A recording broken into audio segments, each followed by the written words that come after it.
తృప్తి దేవుడికి కానీ ఎవరిని కదిలించిన రేవంత్ రెడ్డి ప్రభుత్వానికి శాపనార్థాలు.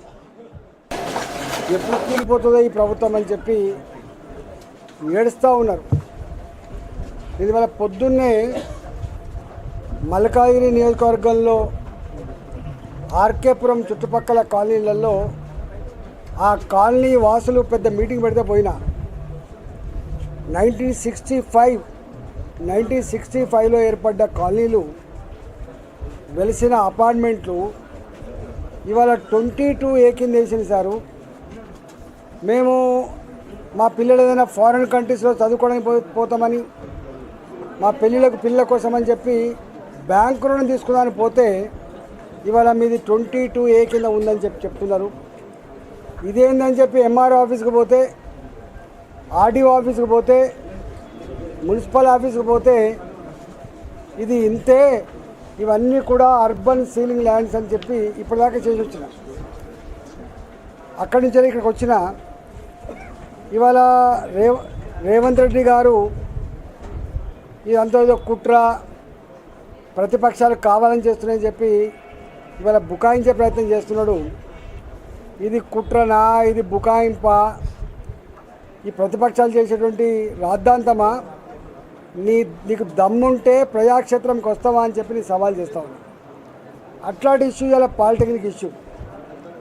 జనరల్గా ఎస్ఎస్సి తర్వాత ఐటీఐ కోర్సు 2 సంవత్సరాలు, పాలిటెక్నిక్ కోర్సు 3 సంవత్సరాలు, ఇంజనీరింగ్ 4 సంవత్సరాల కోర్సు ఇట్లా ఉంటాయి. ఇవాళ బ్యూటీ ఏంటంటే, పాలిటెక్నిక్ కాలేజ్ బ్యూటీ ఏంటంటే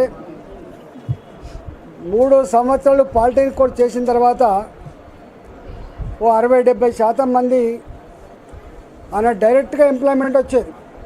కంపెనీలలో పనిచేయడానికి ఇంజనీర్ల కంటే కూడా ఎక్కువ ప్రిఫర్ చేసేది పాలిటెక్నిక్ విద్యార్థులు మాత్రమే. పాలిటెక్నిక్లో ఎలక్ట్రికల్ కావచ్చు, సివిల్ కావచ్చు, మైనింగ్ కావచ్చు, ఇట్లా అనేక కోర్సులలో చదువుకోగానే ఉద్యోగాలు వచ్చేది పాపం. కొద్దిమంది మాత్రం ఇంకా పై చదువుల కోసం ఇంజనీరింగ్ కాలేజీలో జాయిన్ అవ్వడానికి పోయేది. పాలిటెక్నిక్ పూర్తి చేసిన తర్వాత 2వ సంవత్సరంలో నేరుగా వీళ్ళకి కోటా ఉంటుంది, ఎంట్రన్స్ అయితే కోటా ఉంటుంది. దాని ప్రకారంగా ఇంజనీరింగ్ కూడా పూర్తి చేసుకొని మరింత నిష్ణాతులైనటువంటి టెక్నీషియన్లుగా వీళ్ళు బయటకు వస్తారు. ఉన్నట్టుండి రేవంత్ రెడ్డికి మరి ఏం పుట్టిందో కానీ ఈ పాలిటెక్నిక్ కాలేజ్ విద్యార్థులని జీవో నంబర్ 97 అని తీసుకొచ్చి గతంలో ఏ పాలిటెక్నిక్లకైతే గొప్ప గుర్తింపు, టెక్నీషియన్గా ఎవాల్యుయేట్ ఆస్కారం ఉండదో వాళ్ళని ఏదో అవుట్సోర్సింగ్ టైప్లో లేకపోతే ఇంకేదో స్కిల్ డెవలప్మెంట్ దాంట్లో పడేస్తున్నారు. స్కిల్ డెవలప్మెంట్ అనేది చదువుకొని వాళ్లకు కొంత స్కిల్ డెవలప్మెంట్ చేయడం కావచ్చు, 10th క్లాసు లోపు చదువు పని చేసుకునే వాళ్ళకు ఫిట్టర్లుగా లేకపోతే ఎలక్ట్రీషియన్లుగా అదో ఇదో ట్రైనింగ్ ఇచ్చి చేసుకునే చిల్లర పని ఇలా మా పాలిటెక్నిక్ విద్యార్థులు చేయించేటువంటి మూర్ఖ ప్రయత్నం చేస్తున్నాడు. ఇవాళ మొత్తం తెలంగాణ వ్యాప్తంగా పాలిటెక్నిక్ కాలేజ్ లెక్చరర్లు కానీ, పాలిటెక్నిక్ కాలేజ్ విద్యార్థులు కానీ, వాళ్ళ తల్లిదండ్రులు కానీ ఆందోళన పడుతూ ఉన్నారు. మేమేదో అనుకొని చెప్పి జాయిన్ చేస్తే బిడ్డ, ఈ పాలిటెక్నిక్ కాలేజ్ జాయిన్ అయ్యే వాళ్ళంతా కూడా పిల్లలు మంచి మార్కులు వచ్చిన వాళ్ళు.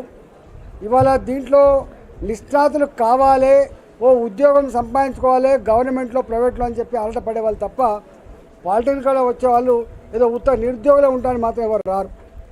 అట్లాంటి ఈ విద్యార్థుల్ని ఇవాళ జీవో నంబర్ 97 ఇచ్చి ఇలా స్కిల్ డెవలప్మెంట్ అనేటువంటి ఒక చిల్లర వర్డ్ తగిలిచ్చి వాళ్ళ గౌరవాన్ని తగ్గించే ప్రయత్నం చేసిండ్రు, వాళ్ళ గుర్తింపు రద్దు చేసే ప్రయత్నం చేసిండ్రు, వాళ్ళని డిమోరలైజ్ చేసే ప్రయత్నం చేసిండ్రు, వాళ్ళని రోడ్ల మీద పడేసింది. కాబట్టి ఇవాళ లెక్చరర్లుగా, పాలిటెక్నిక్ విద్యార్థులుగా వాళ్ళంతా కూడా ఆందోళన చేస్తూ ఉంటే ఇవాళ పోలీసులు సమస్యను పరిష్కరించాల్సిన గవర్నమెంటు 100 మంది పోలీసు వాళ్ళని పాలిటెక్నిక్ కాలేజీలలో విద్యార్థులు బయటికి రాకుండా, లెక్చరర్లు మాట్లాడకుండా ఇవాళ ఆంక్షలు పెడతా ఉన్నారు.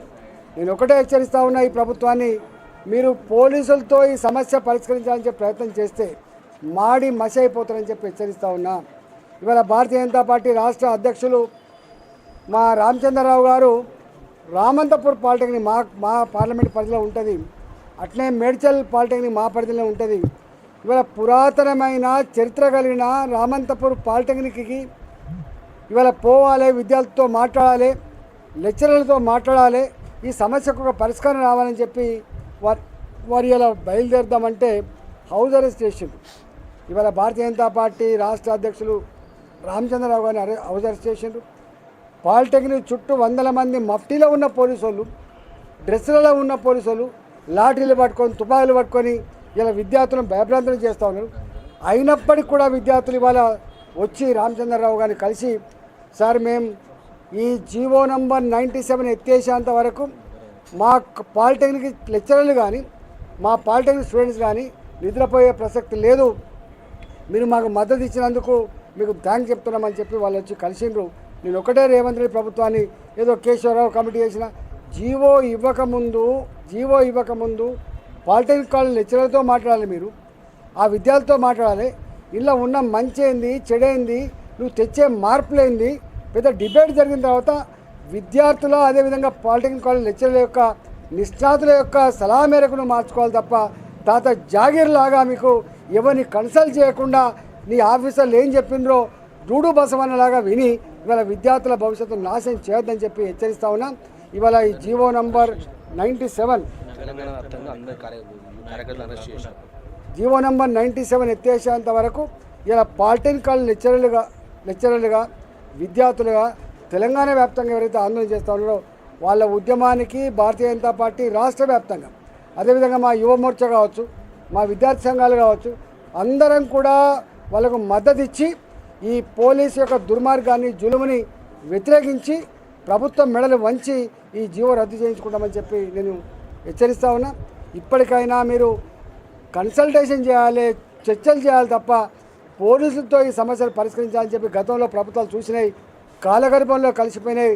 రేవంత్ రెడ్డి గారు మీ ప్రభుత్వాలు కూడా పోయే కాలం వచ్చినట్టుంది, అందుకనే నువ్వు విద్యార్థులతో మాట్లాడే దమ్ము లేదు మీకు, పేరెంట్స్తో మాట్లాడే దమ్ము లేదు మీకు, లెక్చరర్స్తో మాట్లాడే దమ్ము లేదు నీకు ఉందల్లా ఏంటంటే పోలీసులను వాడి భయభ్రాంతి గురి చేస్తున్నావు. ఈ భయపెట్టించి పోలీసులను పెట్టి ఎవడు కూడా ముందర పడలేదు కాబట్టి మీరు వెంటనే ఈ సమస్యకు ఒక పరిష్కారం చెప్పాలని చెప్పి కోరుతా ఉన్నా, లేకపోతే జరిగే పరిణామాలకు నీ ప్రభుత్వమే బాధ్యత వహించాల్సి ఉందని చెప్పి హెచ్చరిస్తాను.